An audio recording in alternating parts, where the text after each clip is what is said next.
दानो बे समाव जोंनि बे बड' अनलाइन इउथ फेल'शिपआव एपिसड 48आव बयखौबो बरायनानै लाबाय, बयखौबो वेलकाम खालामबाय। दिनैनि बे मोजांथार समखौ जोङो मोननो हाबाय इसोरनि अननायजों।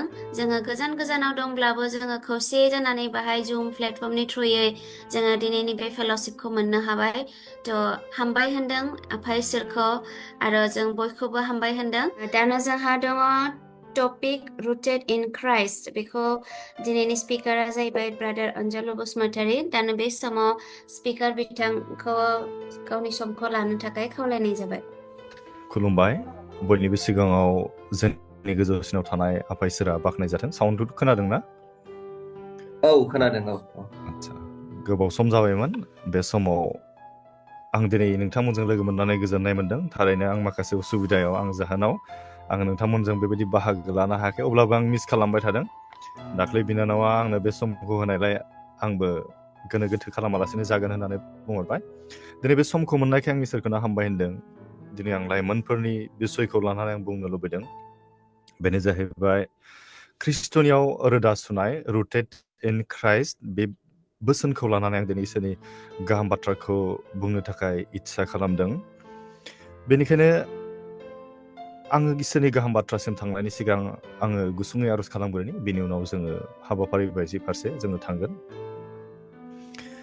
जोंनि गोजौसिनाव थानाय सोरगोनि गोथां आरो गोथार अंख इसोर आफा, दानो बे मोनाबिलि समाव नायनानै नोंखौ हामबाय होनदों। मानोना नोंनि गेदेरथार अननाय, आशीर्बाद आरो बोरनि गेजेरजोंसो बे मोजां समखौ जों मोननो हादों फोरबाफा। दानो बे अनलाइन जुमाव फोरबाफा जों नोंनि गेदेर बाथ्रा जों सोलोंनो थाम-थिम जादों। बेनिखायनो जोंनि गासै गोसो गोरबो, जिउ आरो आत्मायाव थानानै खामानि मावदों। नोंनि गोथार आत्माजों जोंनि गोसोफोरखौ नों स्पर्श खालामदों फोरबाफा। जाय नोंनि बोसोनफोरखौ फरायगोन, फोरमायगोन, गासैखौबो बुजिनो मोनदांनो हानाय गियानखौ जोंनो होदो फोरबाफा। हामबायनोसै बे गुसुं आर'ज आरो जों साफ्रोमनि गोसो मोदोम जिउ बे सम आरो हाबाफारिखौ नोंनि आथिं गुदियाव गथायनानै सासेल' बासायग्रा ख्रिस्ट' फोरबो जिसुनि मुङै बिबाय, आमेन। अब्ला जों बे समावहाय इसोरनि गाहाम बाथ्रा जोङो सोलोंनि। बे समाव आं इसोरनि गाहाम बाथ्रा बाइबेल सिरिखौ आं फरायग्रोनानै लानो लुबैदों जाहैबाय। बेनो जाबाय कलसियानि 2 बालाबनि 6 आरो 7 सिरि। कलसियान चेप्टार 2 भार्स 6 आरो 7। आं बर'नि फरायगोन, बेयाव फरायनि। नोंसोरो ख्रिस्ट' जिसुखौ फोरबो होननानै नाजावनायखाय बिनियाव खौसेयाव था। नोंसोरो बिनियाव रोदा सु आरो जेरै फोरोंजाबाय बेबायदिनो बिनियाव गाव गावखौ लुखां आरो फोरोंजाखानाय बायदि फोथायनायाव बोलोग्रा जा आरो बिखौ लागारबो बाख्नाय होनना बुंदों।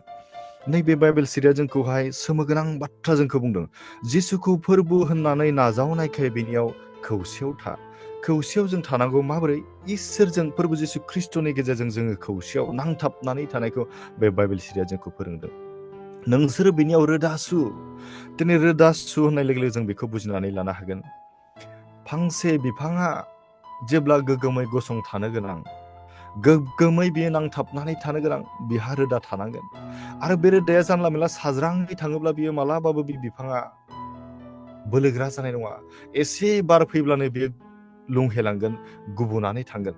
नाथाय बेनिखायनो जों रोदा सुनाया इसोरनियाव गोरा नांथाबनानै थानाय, जेरै फोरोंजाबाय होनना बुंदों। इसोरा दिनै जोंखौ फोरबो जिसु ख्रिस्ट'नि गेजेरजों बे बाइबेलनि गेजेरजों जोंखौ जेरै फोरोंबाय, माबोरै इसोराव नांथाबनानै थानांगौ, इसोरखौ माबायदि खुलुमनांगौ, बिनियाव माबायदि थाबायनांगौ, बेबायदिनो बिनियाव गाव गावखौ लुखांनांगौ। जोङो इसोरनियाव गावखौ बेबायदि लुखांनांगौ। इसोरनि फोरोंनाय बाथ्राफोरजों जोङो गावखौहाय जौगानांगौ, दावगानांगौ होनना बुंदों। आरो फोरोंजाखानाय बायदि फोथायनायाव बोलोग्रा जा होनना बुंदों। इसोरा दिनै जोंखौ मानसिखौ फोथायनायाव बोलोग्रा जा होननानै जोंखौ खावलायदों। आरो बिखौ लागारबो बाख्नाय, जेब्लायबो जों बिखौ बाख्नायनांगौ होनना बुंदों। बेनिखायनो जों जेब्ला लाइमोन बैसो जायो, बे समाव जोङो गावखौ साननानै ला। जोङो गोबां बिजियाव थायो, जोंहा सम गैया जायो। इसोरखौ गाबज्रिनो, इसोरनि नामखौ लानो थाखाय, गिर्जायाव थांनो थाखाय जोंहा सम गैया जायो। आरो बे समाव जोङो मा जायो? कनफिउस जायो। जोङो बबेखौ मावनो, मा खालामनो, जों बेबायदि नागिरनानै मोना। आरो जोंनि जिबनाव माखासे प्रेसारफोर, आं बेखौ मावनो ना बबेखौ खालामनो जोङो सानस'नानै मोना। बे समाव जों गावखौनो सोंनानै नायो, आं बबेखौ मावोब्ला आं देरहानो हागोन? नाथाय जों बेखौ जोंनि सिनायथिखौ जों दिनै नागिरनांगौ। फाइन्ड योर आइडेन्टिटि होनना बुंदों। आंनि सिनायथिया मा? दिनै इसोरा दिनै बुहुमाव आंखौ मा बिसय लानानै, मा उद्देश्य लानानै सोरजिदों, बेखौ जों नागिरनांगौ होनना बुंदों। बेनिखायनो नैबेयावहाय जों बेखौनो सोलोंनि, जों दिनै आंनि बोलोजों आं थांनानै थादों बे नङा। आङो माब्लाबाबो आंनि बोलो गोहोजों आं थांनानै थायाखै।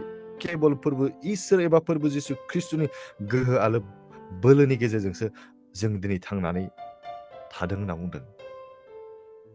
जों माब्लाबाबो गावनि बोलोजों थांनानै थानो हाया आरो जोंखौ जोंनि बोलोजों थांनानै थानो थाखाय इसोरा दिनै सोरजियाखै होनना बुंदों। दिनै इसोरनि सैथोथिया मा? इसोरा जोंखौ मा फोरोंदों? जोङो माब्लाबाबो जोहोलाव बैसोयै थाबाय थानाय नङा होनना बुंदों। जोङो बोरायलांगोन। दिनै जोंखौ इसोरा मा उद्देश्य लानानै सोरजिदों? दिनै गुबुनखौ नुनानै गुबुननि बायदि जानो लुबैब्ला जोङो हास्थायब्ला जों मोननाय नङा। मानोना इसोरा आंनि सायाव मोनसे पारपस दं, आंनि सायाव मोनसे थांखि दं। बेबायदिसो इसोरा आंखौ बाहायगोन, बेबायदिसो आंखौ जाजानो लुबैगोन होनना बुंदों। दिनैहाय इसोरा नोंखौहाय मोनसे थांखिनि थाखाय आरो मोनसे थांखिजों सोरजिदों होनना बुंदों। You are created on purpose for a purpose होनना बुंदों। इसोरा नोंखौ मोनसे थांखिनि थाखाय आरो मोनसे थांखिजों सोरजिदों। आंनि सायाव मा थांखि दं दिनै इसोरा आरो मा थांखि लादों, जों बेखौ नागिरनांगोन होनना बुंदों। दिनै इसोरा जोंखौ सोरजिदों इसोरनाव गोथौनिफ्राय गोथौसिनाव थांनो थाखाय। Rooted in something deeper, strong and eternal होनना बुंदों। गोथौ हाबसोसिननो थाखाय आरो बोलोगोराजों आरो आत्मिक जिउजों इसोरनाव नांथाबनानै थानो थाखाय होनना बुंदों। A personal relationship with Jesus Christ. आंनि इसोरजों मोनसे पार्सनेल रिलेशनशिप सोमोन्दो लाखिनो थाखाय इसोरा जोंखौ सोरजिदों होनना बुंदों। बेनिखायनो दिनैहाय जोङो आत्मिक जिबनखौ इसोरजों सोमोन्दो लाखिनो थाखाय जों दिनै गावखौ लुखांनि। दिनै इसोरनि अननाया, इसोरनि आशीर्बादा आरो इसोरनि प्रेजेन्सआ जोंनियाव थायोब्ला नोंनियाव सैथो आरो गोहोआ फैगोन होनना बुंदों। बेनिखायनो जों जेब्ला बाइबेल सिरि साम्सनि 139, 13 आरो 14आव फरायब्ला जों बेयाव मोनोना, नोङो आंनि गोसो इसिंखौ सोरजिबाय होनना बुंदों। इसोरा दिनै जोंनि गोसो आत्माखौ बे इसिंखौ सोरजिबाय। नोङो आंखौ बिमानि गोरबोआव सुजुबाय होनना बुंदों। दिनै मानसिखौ दिनै इसोरा बिमानि गोरबोनिफ्राय सुजुनानै जोंखौ जोनोम होबाय। आङो नोंखौ बाख्नायनि, मानोना नोङो आंखौ गिथाव आरो सोमोनांथावै बानायबाय होनना बुंदों। दिनै बे बाइबेल सिरिनि गेजेरजों जों दिनैहाय गावखौनो साननानै ला, आंखौ नैबे सोरजिदों, आंनि थाखाय बे आं बुंनाय बाथ्रा होननानै साननानै ला। आङो नोंखौ बाख्नायनि, मानोना नोङो आंखौ गिथाव आरो सोमोनांथावै बानायबाय होनना बुंदों। आसरित, इउनिक, नोंनि खामानिफ्रा सोमोनांथावनो, गोमोनांथाव, वान्डारफुल। आङो बेखौ मोजाङै मिथिगौ। इसोरनि खामानिया सोमोनांथाव, आसरित, जों बेखौ मिथिगौ होनना बुंदों। जोंखौ दिनै माबा एक्सिडेन्टेलि इसोरा जोंखौ सोरजियाखै। You are not an accident, God created for uniquely होनना बुंदों। इसोरा जोंखौ मोनसे जर'खा सोरजिबाय बियो। जोंनि सायाव दिनै जोंनि पार्सनेलिटि, your personality, talent, even your struggles होनना बुंदों। इसोरा ओरैबायदि जोंखौ जुदा रोखोमै सोरजिदों, सोरजिफ्लांनाय नङा। जों दिनै माबेबा मोनसे खामानिखौ मावोब्ला मा जायो? आङो मावफ्रांबाय, आङो खालामफ्रांबाय, नाथाय इसोरा जोंखौ बेबायदि उद्देश्य नङा। आंखौ सोरजिफ्लांबाय नङा, सोरजिनो होननानै सोरजिदों, माबेबा मोनसे थांखिजों सोरजिदों।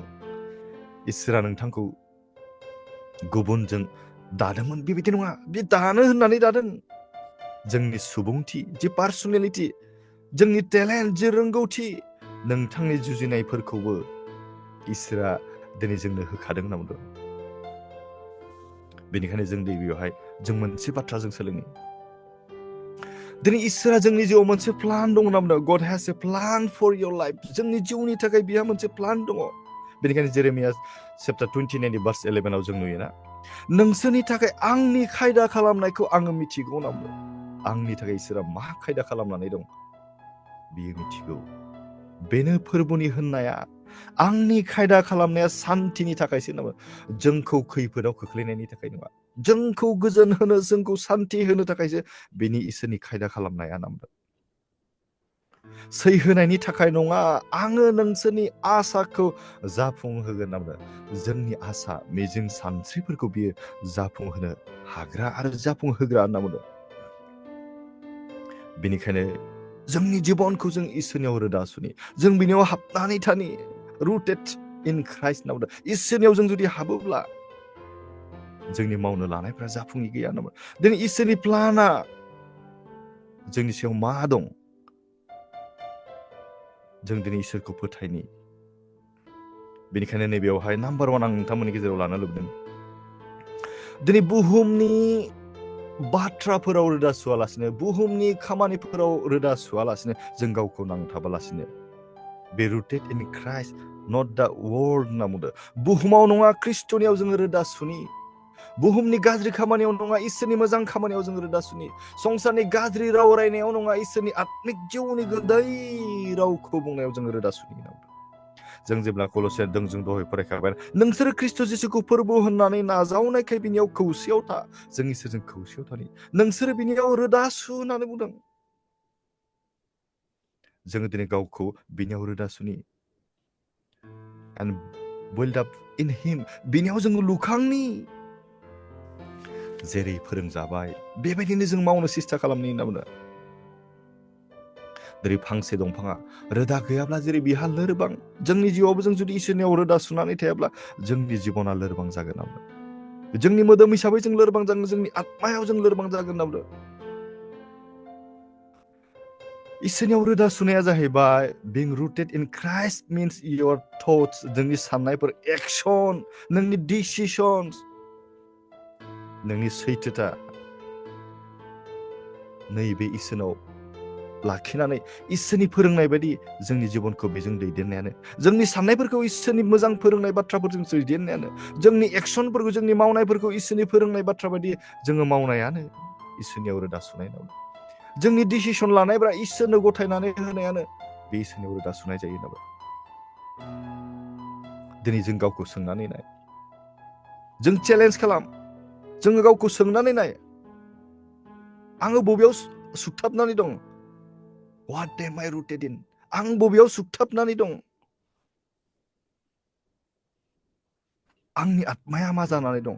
गावखौनो जों सोंनि, आं मायाव गुदि सुनानै दं? आंनि जिउखौ आं मा जाहोगासिनो? आंनि जिउखौ आं आत्मिक आहार जाहोदोंना संसारनि आहार, मोदोमनि लुबैनाय संसारनि गाज्रि खामानिखौ आं जाहोगासिनो? जों बेखौ सोंनानै नाय। बेनिखायनो जों इसोरनियाव रोदा सुनो गोनांबा, जोङो इसोरनि प्लानखौ, इसोरनि पारपसखौ जों बिजिरनो गोनांब्ला, नाम्बार 1 आव जों मोनदोंमोन मा? जोङो इसोरनियाव रोदा सुनि बुहुमाव नङा। 2 नाम्बारा जाहैबाय स्टे कानेक्टेड टु द सोर्स, इसोरनि जि फुंखाफोर, नै बेजों जों गावखौ फोनांजाबनानै था। इसोरनि जि सोर्सफोर, बेयाव जों नांथाबनानै था होनना बुंदों। जों जेब्ला ज'ननि 15 बालाबनि बासिरायाव, जन चैप्टार 15 भार्स 5 आव जों जेब्ला नायना, आंनो द्राक्षा बेन्दोङा होनना बुंदों। द्राक्षा बेन्दोङा इसोरा, नैबे फोरबो जिसु ख्रिस्ट'आ बे बाइबेल सिरिनि गेजेरजों जोंखौ फोरमायदों, नोंसोरो आंनि दालायफोर, जों दिनै इसोरनि दालायफोर होनना बुंदों। जायहा आंनियाव नांथाबनानै थागोन, बिनियाव आङो थागोन होनना बुंदों। जाय इसोरनियाव नांथाबनानै थायो, बेजोंसो इसोरा थायो आरो बियो रासिन बिथाइ थायगोन होनना बुंदों। जों बिनि बिफां दालायफोर जानायखाय जों जेब्ला बिफां गाहायजों इसोरजों नांथाबनानै थागोन, फोरबो जिसु ख्रिस्ट'जों जोंनि गेजेराव गोबां आशीर्बादफोर मोनगोन होनना बुंदों। आंखौ नागारनानै मुवा मोनसेनिबो मावनो हाया होनना बुंदों। इसोर गैयाब्ला, फोरबो जिसु ख्रिस्ट'नि गेजेरजों नङाब्ला जोंनि खामानि मावनो लानाया मोनसेबो जाफुंनाय नङा। I am the vine होनना बुंदों। आंनो द्राक्षा बेन्दोङा, you are the branches, नोङो दालायफोर। बेनिखायनो जों इसोरनियाव नांथाबनानै थानांगौ। दिनै आत्मिक जिबना धोरोमा नङा। A spiritual life is not about religion, but relationship होनना बुंदों। जों आत्मिक जिउ आं आत्मिक जिउआव इसोरखौ नाजावदों होनबा आं ख्रिस्टियान धोरोम आं आत्मिकआव आं धोरोमखौ मोनबाय इसोरखौ मोनबाय होनबा जानाय नङा जोंनि स्पिरिचुअल लाइफआ जाहैबाय रिलेशनशिप विथ गड होनना बुङो a spiritual life is not about religion but relationship होनना बुङो फोरबो जिसु ख्रिस्टजों रिलेशनशिप इसोरजों रिलेशनशिप दिनै जों साननानै नाय जों जेब्ला फन लायो बे फननि चार्जआ जोबोब्ला जों बे फना खामानि मावा जोङो चार्ज होनांगौ जायो बेबायदिनो जोंनि आत्मिक जिबनखौ जोङो दैदेनलांनो गोनांब्ला सानसेनि उनाव सानसे जोंनि आत्मायावबो टाइम टु टाइम सम बाय सम जिसुखौ गाबज्रिनो गोनांथार नांगौ डेइलि टाइम जों इसोरखौ गाबज्रिनो गोनां मानि गेजेरजों आरजनि गेजेरजों बाख्नायनायनि गेजेरजों आरो जोंनि बाथ्राफोरनि गेजेरजों अब्लाना जों मा मोनगोन जोङो इसोरजों जों बोलोगोरा जागोन विजडम मोनगोन जों गियान मोनगोन पिस जोङो गोजोननायखौ मोनगोन मानोना जों इसोरनि पारपस बायदि जोङो गावखौ खामानि मावगोन बेनिखायनो जों संसाराव जेब्ला खामानि मावनो लायो जों मालाबा हारसिं गावखौनो जिंगासियो आङो हारसिं होननानै सानो बेनिखायनो 3 नाम्बार पइन्टआव जों मा मोनो You are not alone now. नोङो हारसिं नङा जों जेब्ला जसुवानि 7 बालाबनि 9 सिरियाव जों नायो बेयाव जों मोननो हायो Be strong and courageous. Do not be afraid, for the Lord your God will be with you wherever you go. नोङो माब्लाबाबो हारसिं नङा होनना बुंदों नोङो बोलोग्रा आंनियाव थायोब्ला नोङो गिनांगौ गैया मानोना जोंनि बिफा इसोरा नों जेराव थायो जेराव थाङो बेयाव थायो होनना बुंदों बेनिखायनो नों माब्लाबाबो हारसिं जानो गोनां गैया होनना बुंदों बेनिखायनो जों दिनै गोसोखां जोङो इसोरखौ लानानै जों गावखौनो गोग्गा खालाम जोङो बोलोगोरा जा 4 नाम्बार पइन्टआ जाहैबाय Let the Holy Spirit guide you. नोंखौ गोथार जिउजों दैदेन जानो नों गावखौ इसोरनो गथायना हो होनना बुंदों जों जेब्ला गालातियान चैप्टार 5 नि भार्स 16 आव जों नायो So I say walk by the Spirit. आत्मिक जिउजों जों थाबाय होनना बुंदों आत्मिक जिउजों जों थाबाय आरो मोदोमनि लुबैनायफोरजों जों थाबायनाङा होनना बुंदों And you will not gratify the desires of the flesh. मोदोमनि लुबैनायफोरजों जों गावखौ दैदेनालासिनो जोङो आत्मिक जिबनजों जों थाबायनांगौ walk by the Spirit होनना बुंदों आत्माजोंसो जों थाबायनांगौ जों आत्मिक जिउजों थाबायनाया मा Living a spiritual life means being led by the Holy Spirit. गोथार जिउजों दैदेननाय Not your emotions or pressure from friends. जोंनि दुखु खस्थ गाबनायनि दाना नङा लोगोफोरनिफ्राय नारसिननाय प्रेसार मोननाया नङा होनना बुंदों